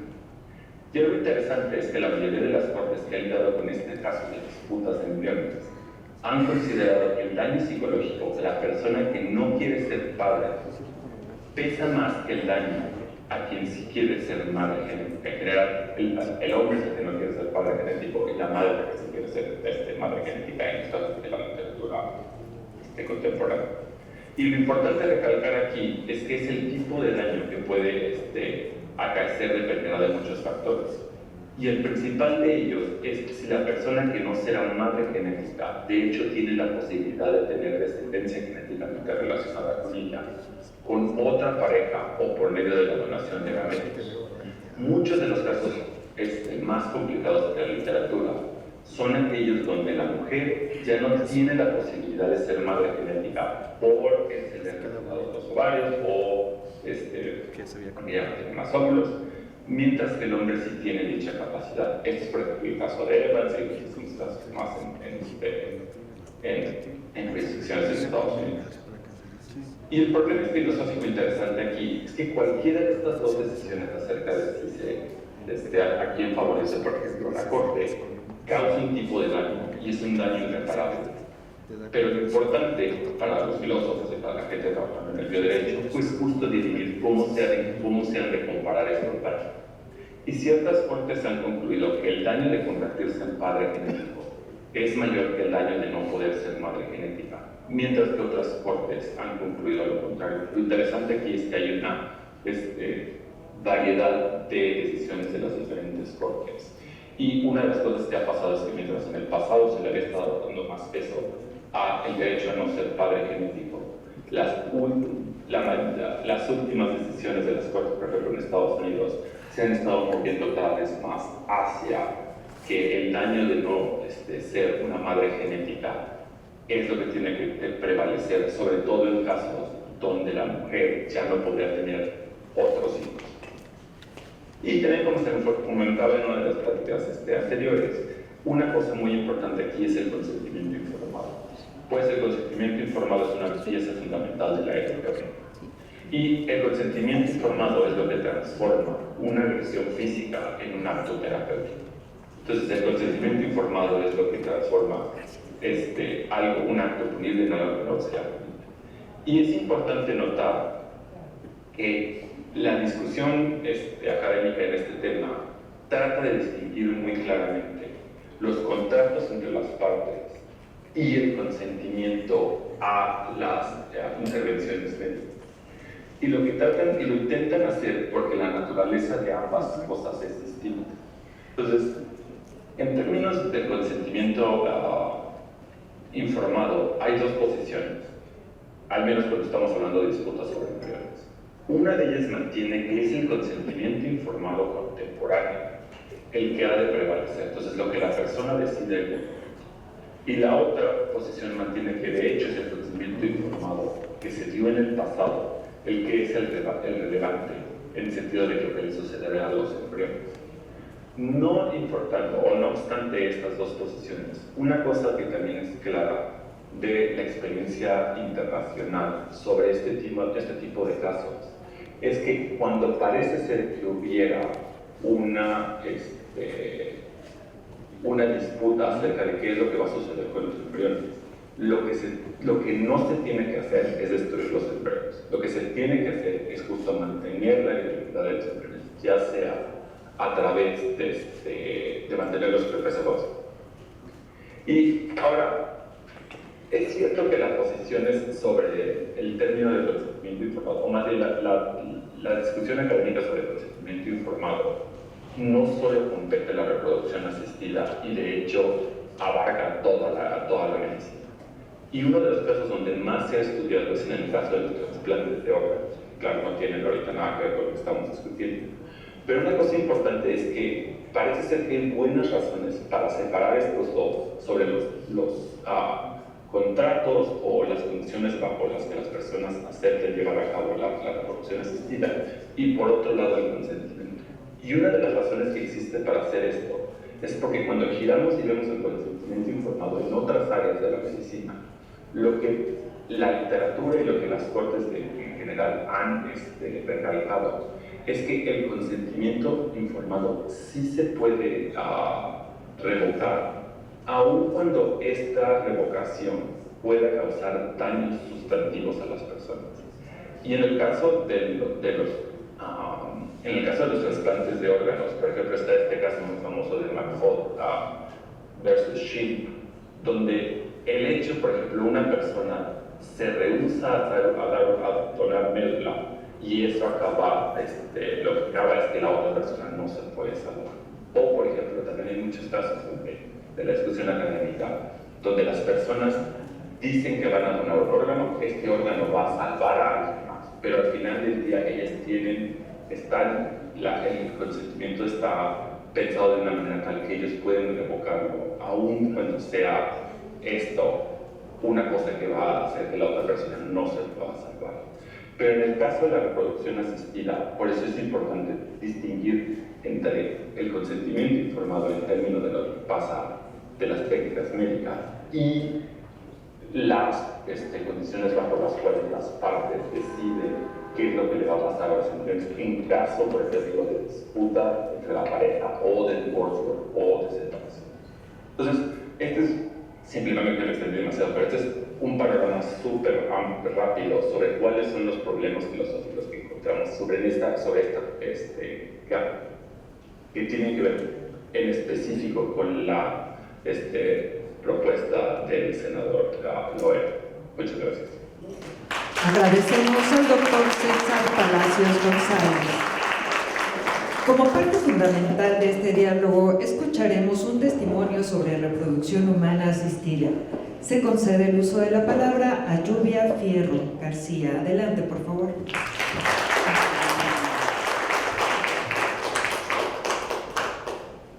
Bueno, muy buenas tardes a todos y todas y agradecer al senador Loera, a la senadora Mitchell y a todos por su participación, por su tiempo y su interés en este tema tan importante que estamos viviendo actualmente, donde la ciencia va avanzando y nosotros a pasos agigantados y nosotros legalmente nos hemos quedado no un poco atrás, pero bastante atrás en mi experiencia.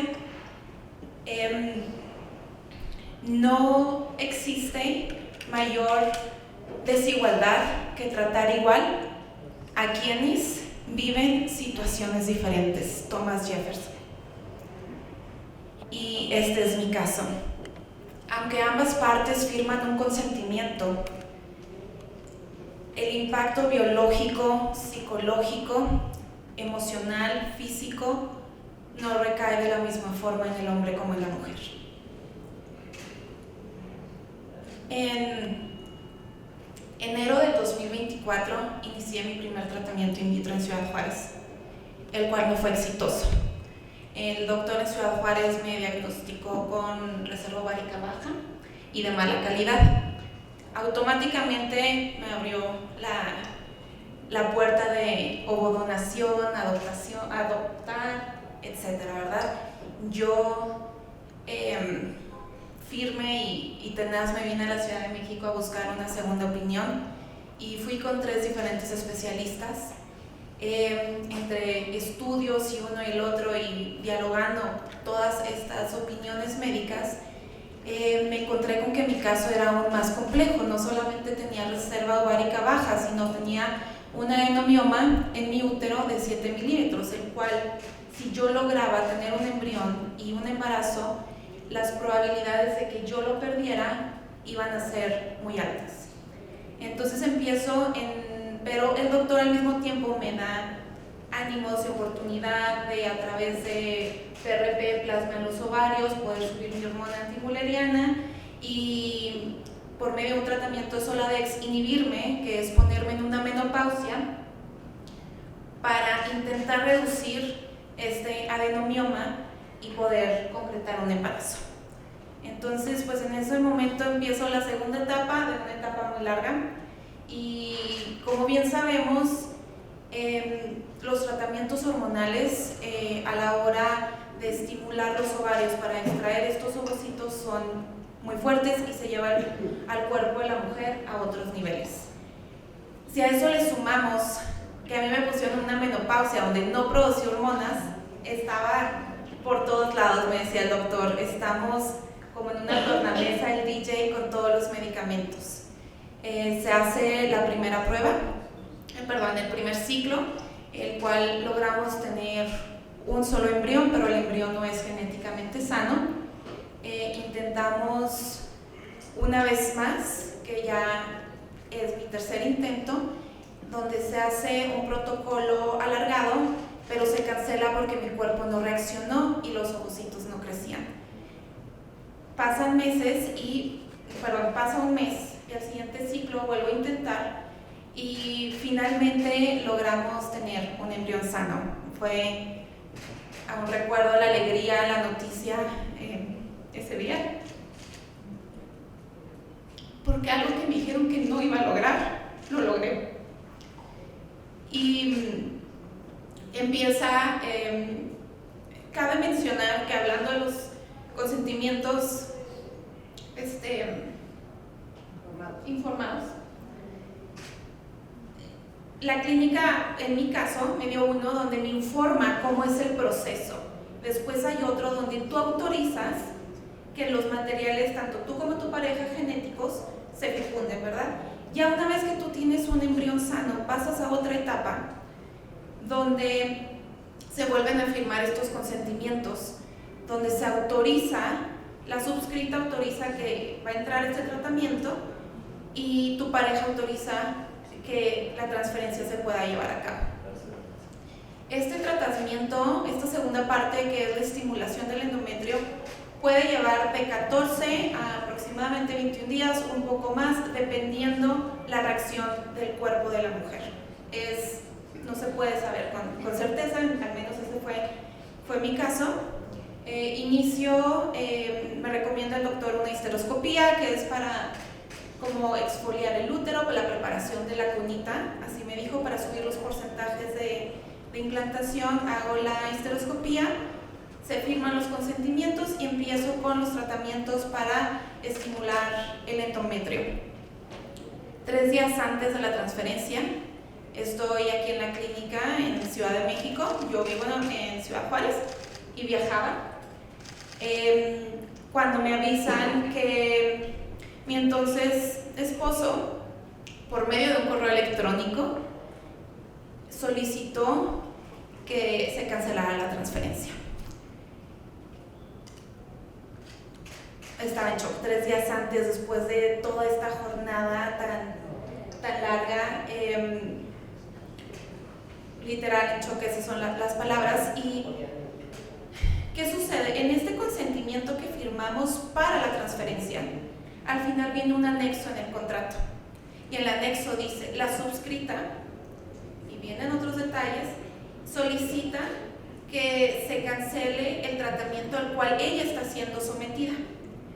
La clínica, está dirigido a la mujer, y la clínica aceptó este consentimiento donde él tacha el suscrito y llena su información por un correo electrónico, y así de fácil mi transferencia es cancelada.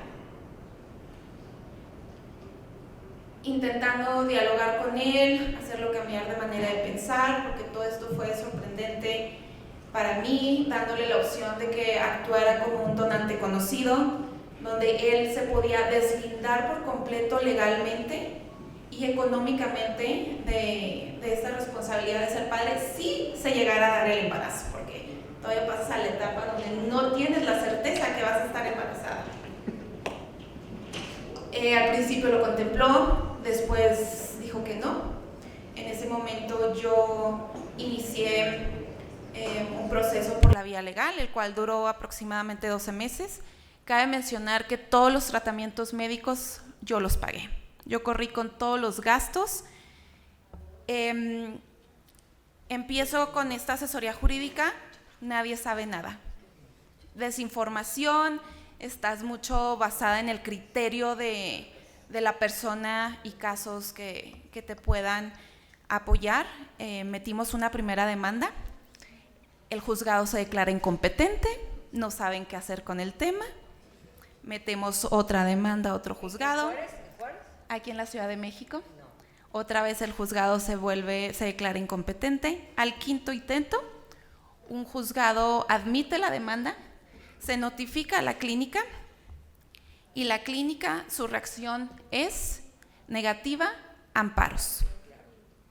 Ahora yo me pregunto, ¿de qué sirve ese consentimiento firmado si el hombre puede retractar su firma en cualquier momento? ¿Dónde está la certeza jurídica para la mujer? ¿De qué sirve esa autorización si tú entras en este proceso? Yo coincido que no puedes obligar a nadie a ser padre, mas sin embargo, siento que tenemos que hacer conciencia, porque un tratamiento in vitro, una estimulación endometrial, no es un juego, son palabras mayores, es la salud de la mujer, como comentaba, física y emocionalmente.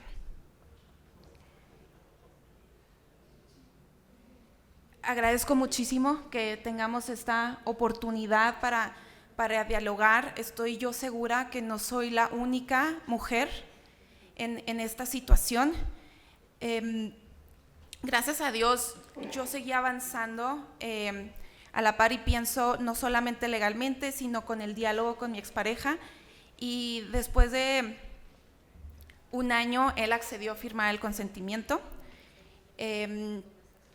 Entramos a una nueva fase donde se firma el consentimiento, empiezo en la estimulación endometrial, mi cuerpo no reacciona, entonces se cancela, y al siguiente ciclo tengo que intentar de nuevo.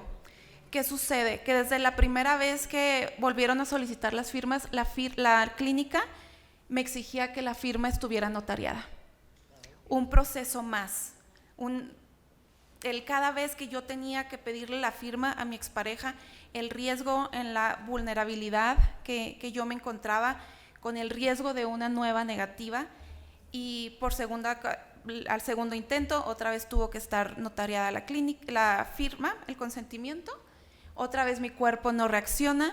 Por tercera vez la clínica intenta hacer diferente la estimulación del endometrio. Una vez más, la clínica solicita que el consentimiento esté firmado, todo esto en un transcurso de 8 semanas.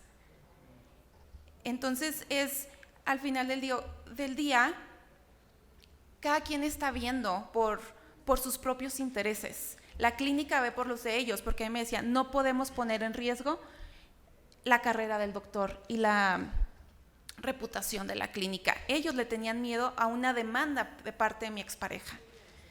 Pero ¿quién ve por la mujer? ¿Quién te apoya? Si legalmente no hay nada.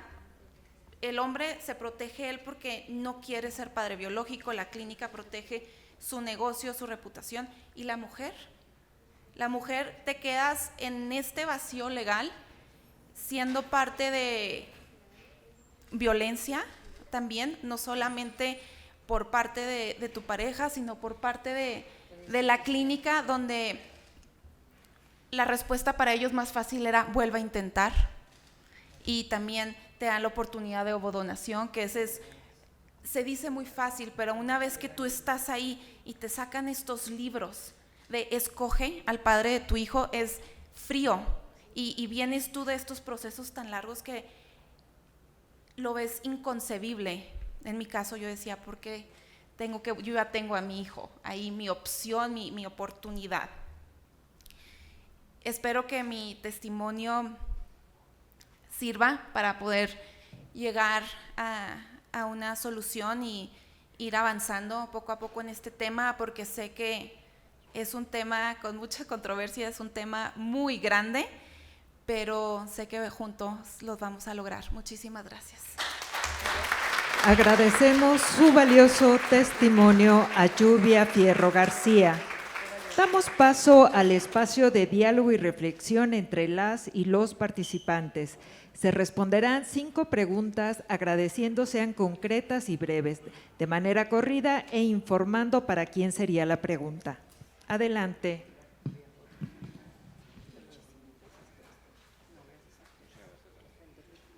Buenas tardes, mi nombre es Roberto Richheimer, soy médico, pediatra. Como médico, yo tengo que mis pacientes, las padres, madres de mis pacientes, firman un consentimiento informado. Y este es un consentimiento entre la familia, representante de los pacientes, conmigo, de confidencialidad, etcétera. Y yo veo acá que hay tal vez una línea muy delgada entre la diferencia entre un consentimiento informado y un contrato. Tal vez, no sé, lo ignoro, tal vez falta definir este tipo de relaciones de las clínicas de reproducción asistida, para lo cual falta la legislación, etcétera, etcétera. Pero sí entiendo que hagas un consentimiento informado para lo que va a pasar con tu óvulo, etcétera, etcétera. Pero eso debe ser, como lo veo yo como médico, como parte de un contrato legal, no de un consentimiento informado. No sé cuál es la opinión de ustedes. Gracias. ¿Alguien más quiere hacer alguna pregunta? Para la pregunta, ¿para quién sería dirigida? Senador.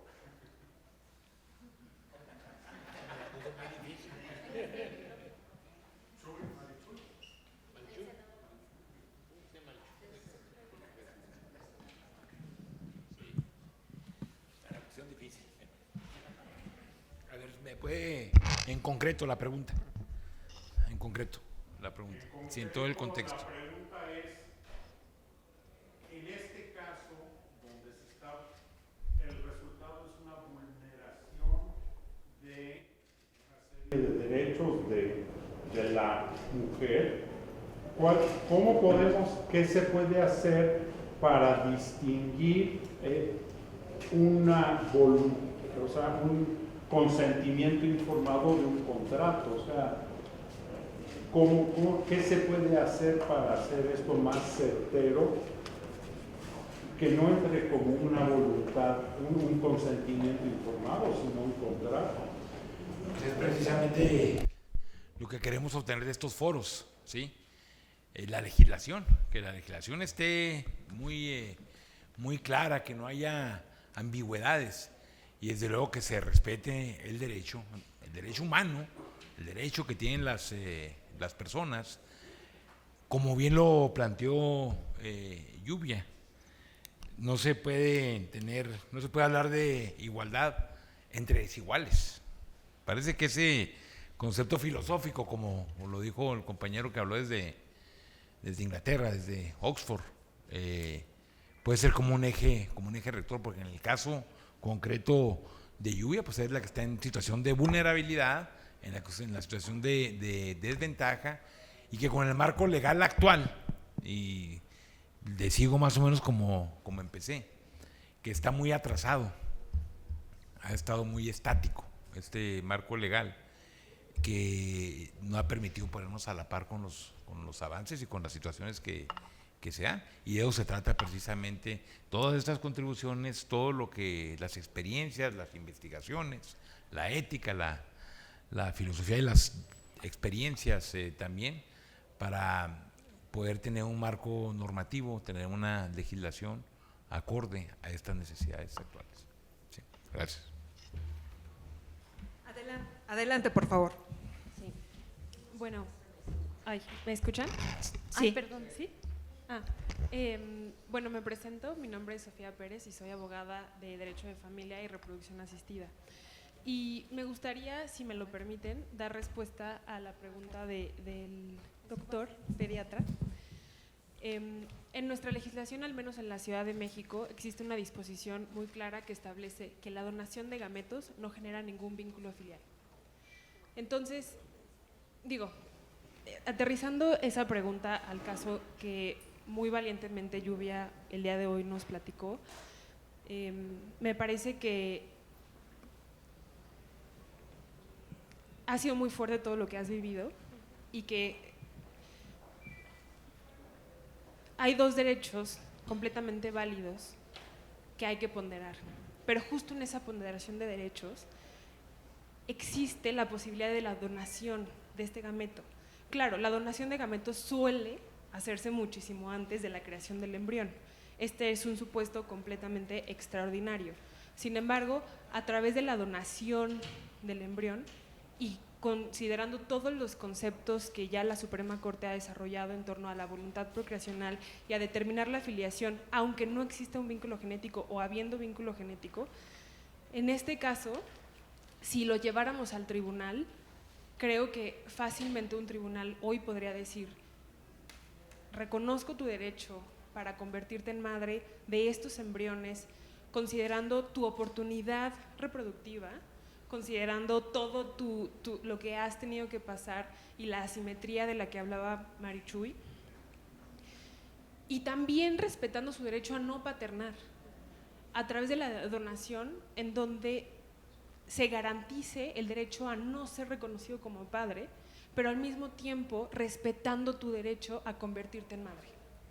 Porque ya no puedes desintegrar ese embrión y volver a criopreservarlo. Ya no se puede, ya no podemos volver atrás.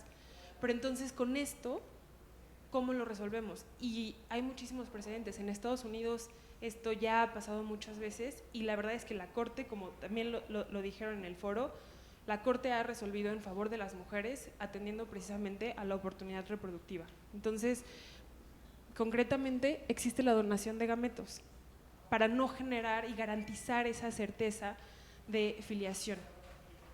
Es todo lo que tenía que decir. Muchas gracias.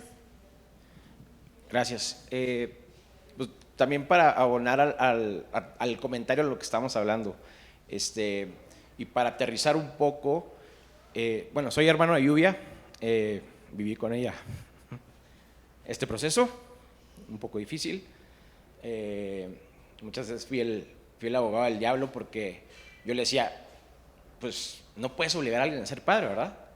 Pero creo que la clave aquí es, no hay un marco. Hablas de las cortes, sí, pero ¿por qué hay que recurrir a la corte si podemos dejarlo en una ley, para empezar? Entonces creo que es algo que nuestros legisladores tienen que estar informados, tomar esa decisión. Y para aterrizarlo bien, creo que algo de lo que platicamos mucho Lluvia y yo fue, si tú haces el consentimiento y entras a la segunda fase para preparar tu endometrio, ¿verdad? Para prepararte, se puede llevar 14, 21 días. Y la otra parte se puede retractar de esa firma. Entonces, ¿qué valor es la firma que diste al principio? ¿Por qué te puedes retractar de algo que ya firmaste? ¿Y por qué te puedes retractar una hora antes de la transferencia? ¿Por qué no un día antes? ¿Por qué no una semana antes? O sea, ¿por qué? ¿Quién decidió que es una hora antes? Ese debate no se ha tenido. Entonces, yo creo que para aterrizar aquí es, si tú vas a firmar, tanto la mujer como el hombre, para que se haga la transferencia ya del embrión, porque ya hubo muchos procesos antes, donde se dieron autorizaciones para hacer la fecundación, etcétera. Ya tienes el embrión. Si yo firmo para que se haga una transferencia, pues ya acepté ser padre. ¿En qué momento me puedo arrepentir de ser padre? Ya firmé, ya di la autorización. Igual, o sea, ¿por qué la clínica dice, tienes hasta una hora antes de? Ahora, si es, en el caso de Lluvia sí le decía, es hasta una hora antes. Tengo entendido que el embrión se descongela 3 horas antes o 4 horas antes, no sé, no soy médico. ¿Y qué repercusiones puede tener en el descongelar un embrión? Entonces entras a muchas cosas, pero para aterrizar es eso. O sea, si ya diste una firma, ya diste una autorización, que es lo mismo que mencionaba el doctor, que es la línea entre el consentimiento a la diferencia de un contrato. Si tú ya das una autorización, pues ya la diste, ya aceptaste ser padre en ese momento. Y yo ya di mi autorización con consentimiento, no forzado de 2 días atrás, sino un proceso de meses. Esto no pasó ayer. Entonces, creo que, sí, la pregunta es para el senador, si basado en esto que estamos viendo, si se puede hacer, porque todo este tema incluye muchos aspectos. O sea, todos hablaron de muchas situaciones, pero basado en esto, donde el 15% de lo que está de la reproducción está siendo por esta vía, pues es un gran porcentaje, senador. Entonces, ¿qué se puede hacer para proteger a todas esas personas que están pasando por esto con algo concreto en la ley?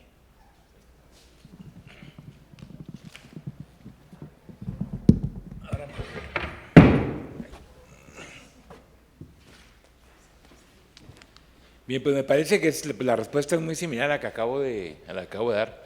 Fíjate que cuando estaba escuchando el testimonio de Lluvia, y le decía a Malú, le digo, oye, ¿por qué le hicieron caso al señor del correo electrónico?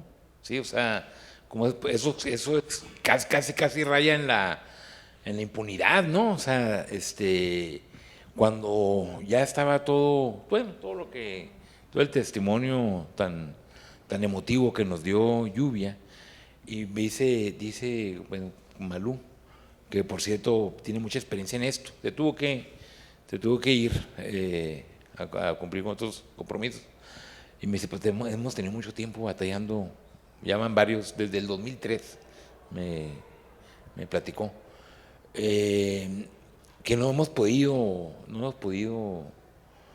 se ha podido fijar un marco normativo verdaderamente justo, ¿sí?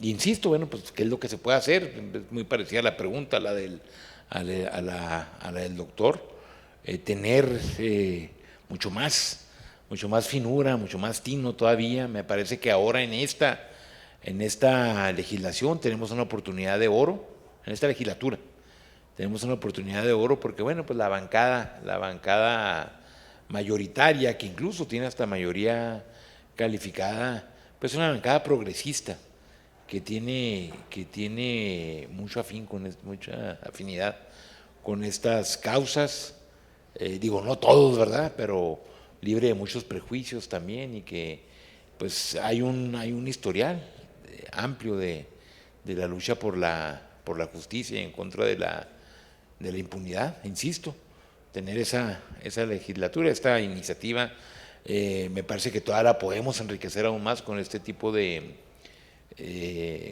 foros, con este tipo de compartir las experiencias. ¿Sí? Gracias. Muchas gracias, senador. Hay una última pregunta, por favor. Hola, buenas tardes. Me llamo Malinari. Al igual que la doctora Greter, soy médico genetista. Yo soy recién egresada. Mucho gusto, doctora. Yo hice mi residencia en un hospital de IMSS, siglo médico, siglo XXI. Ahí nosotros, en el hospital de pediatría, tuvimos varios casos de pacientitos que eran producto de técnicas de reproducción asistida, y también vemos casos muy difíciles y muy complicados. Yo no conocí el caso de Lluvia, también algo muy complejo, muy difícil, pero algo que me gustaría es que si se están haciendo este tipo de iniciativas en el ámbito de la reproducción asistida en México, no se pierdan de vista otros puntos que también se deberían de legislar. Por ejemplo, en el hospital hubo abandono de un bebé por parte de personas que hicieron turismo médico, como lo dijo el doctor. Venían de España, una pareja, hicieron turismo médico, una paciente mexicana tuvo a su bebé y ellos lo abandonaron. La mamá mamá subrogada tuvo que hacerse cargo de pues todo lo demás, y ellos se deslindaron completamente. En muchas ocasiones también pacientitos con alguna enfermedad genética o algún síndrome donde los papás no tenían información de los donantes, no tenían ni siquiera información de la edad que tenía la donante o el donante, o si se les hicieron estudios previamente. Entonces, y también no les permitían como tener este acceso cuando ellos solicitaban la información. Entonces son muchísimos más problemas que vienen a partir de la reproducción asistida. No estoy diciendo que sea algo malo, algo que se deba de prohibir, porque pues a muchas personas les permite lograr ser padres, pero hay muchas cosas que se deben de legislar. Hay una última. ¿Quién va a responder? Justo, creo que es bien importante lo que nos dice la doctora Malinali, porque justo en la iniciativa se reconoce que es un tema que se debe regular desde una perspectiva de salud pública, y insta a la Secretaría de Salud a que emita lineamientos y política pública en la materia. Entonces, por eso creemos que es un paso importante para que se inicie la construcción de política pública en la materia, porque efectivamente hay mujeres que incluso no tienen un vínculo genético cuando son gestantes subrogadas y quedan con esa carga de pues un hijo o hija que no está vinculado para nada. Incluso durante pandemia fueron procesadas 2 mujeres con una revictimización, ya siendo víctimas del abandono de los padres de procreación, de la voluntad procreacional, y ella siendo revictimizada por la fiscalía y por los medios, las 2 mujeres, y con niños precisamente con, aparte, posibilidades pocas de vida al nacer. Aquí la doctora Greter es experta en estos temas, y pues mientras se decide si la van a dejar en libertad o no, está sujeta a un proceso, y ya es víctima de las clínicas, ya es víctima de los padres y víctima del sistema en nuestro país, que no entiende las distintas maneras de constituirse hoy en día en padre o madre genéticamente vinculado o no. Entonces urge, sí, la iniciativa lo plantea, pero un primer planteamiento que hace ante la presentación de este caso es señalar justo cómo hacemos para que las partes obligadas en un contrato cumplan, y al incumplimiento, la diferencia entre el consentimiento es que este es un contrato que obliga a las partes a situaciones específicas en un contrato que no deben ser abusivas y que forman parte de una voluntad, y que no es lo mismo un consentimiento de un proceso médico, sino es un consentimiento sobre una situación de generación de vida, si así lo queremos decir, o de constitución de familia, con vínculo genético o no, con vínculo filiatorio, y qué hacemos cuando se desisten de una obligación a la que se contrajeron al inicio. Entonces tenemos que tener respuestas de responsabilidad civil diferenciada, porque aquí hay una asimetría en las consecuencias de echarnos para atrás en un contrato, y no se trata de un consentimiento, se trata de una obligación jurídica contraída en un contrato. Agradecemos a la doctora María de José Medina Arellano. Muchísimas gracias. María de Jesús. Marichuy. Marichuy, perdón. Aquí hay la… Sofía, aquí está con nosotros otra pregunta. Sí. Adelante, por favor. Bueno, primero quisiera saber si es posible que nos cuenten un poco más a detalle de la iniciativa. Entiendo que está claramente enfocada en el consentimiento y los tiempos en los que se puede revocar ese consentimiento, considerando, no lo sé, o sea, me lo estoy imaginando por lo que se ha discutido el día de hoy, pero realmente me gustaría si nos la pudieran platicar para tener un mayor contexto, y claro, si la pueden compartir, nos encantará leerla. Bueno, ya nos dice el senador que tenemos muy poquito tiempo, ¿no? Pero la iniciativa en particular, 5 aportaciones centrales. El enfoque de salud general, que invita a la Secretaría de Salud a emitir las políticas públicas, que ya la Corte en México le ha instado a llevarlo a cabo, y seguimos con este vacío legal, que se puede dar por vía regulación o por vía política pública. Son 2 vías, pero es de políticas de salubridad general, no es de los estados. El reconocimiento del consentimiento sí por procesos, pero también de las obligaciones que derivan de un contrato, sobre todo porque sabemos que puede ser previo, informado, específico, revocable, pero las obligaciones de un contrato tienen que ver con las afectaciones tanto filiatorias y como de planes de vida y de otros temas que no tienen que ver con un proceso médico, en particular de la paciente o el paciente con el médico, sino aquí entre 2 particulares que acuerdan llevar a cabo un acto jurídico. Entonces es una diferencia fina, pero que tenemos que ponerla.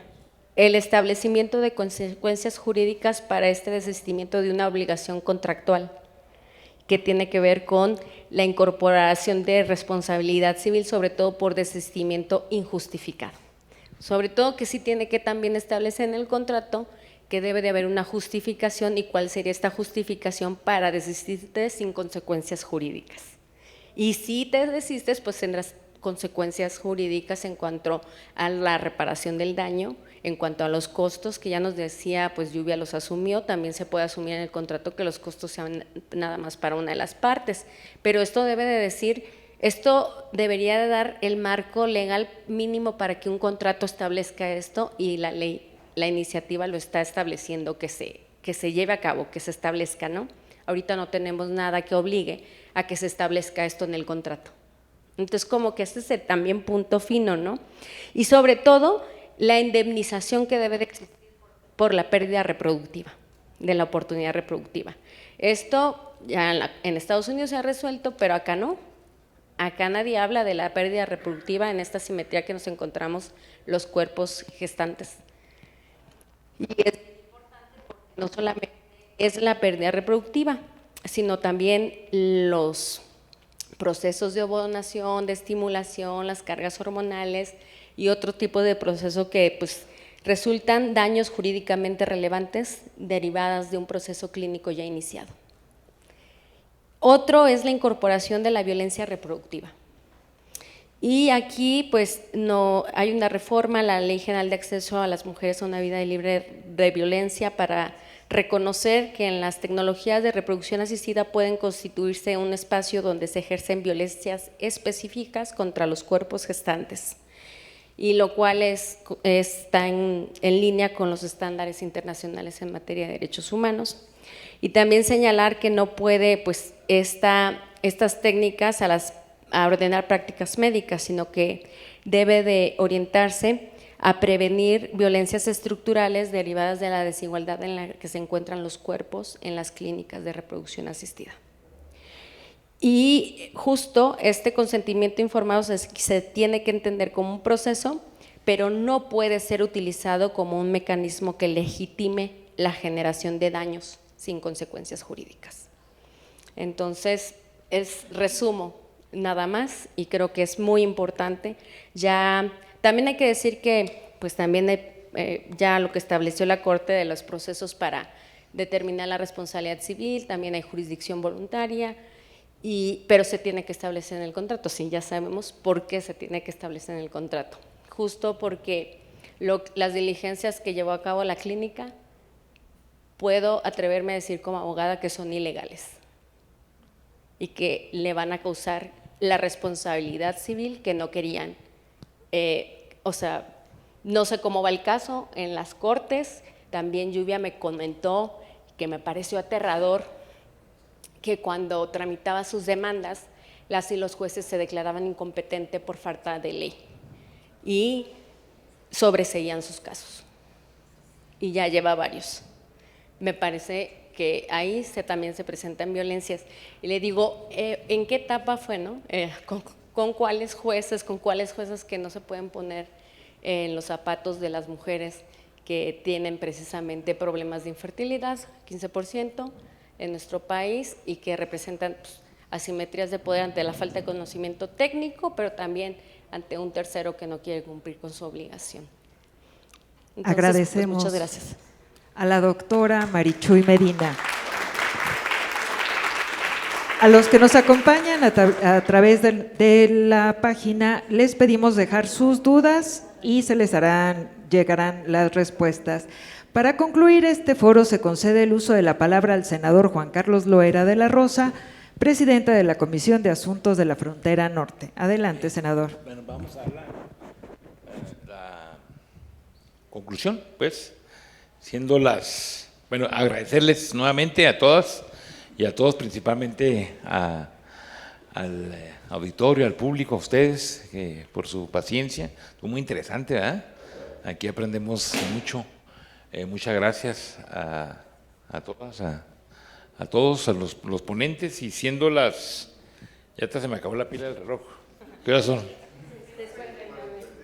Ok, siendo las 6:49 del miércoles 22 de abril del 2026, damos por concluido este primer foro sobre reproducción humana asistida en México, perspectivas médicas, científicas, jurídicas y sociales para su atención integral. Muchas gracias.